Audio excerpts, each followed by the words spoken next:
Paolo Avellino, ibinida Canada at US showing ng pelikula nila ni Kim Chu.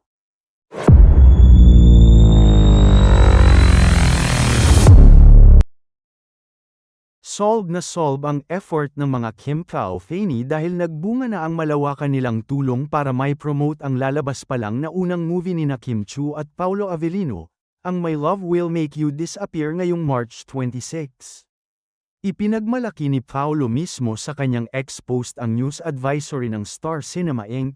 mula sa news item ng International News and Entertainment Portal, ang Variety. Sa nasabing article ay sinasabing ipalalabas worldwide ang nasabing pelikula sa mismong araw ng playdate. Partikular na sa US at Canada. Sabi pa sa kabuuang item, Filipino rom-com My Love Will Make You Disappear has set a March 28 theatrical release across the US and Canada. The film marks the first big-screen team-up of Kim Chu and Paolo Avellino, whose combined social media following tops 40 million.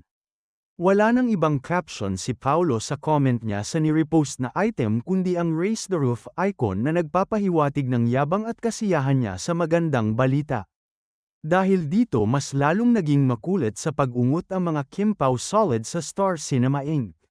na maglabas ng panibagong teaser o kahit trailer na ang movie para malaman ng iba pang nun Kim Pao Faney pero movie lovers na merong lalabas na pelikulang kanilang Lodi Love Team. Pero sinusulat ang item na ito, wala pang inirelease na bagong teaser ang Star Cinema Inc. ng nabanggit na movie.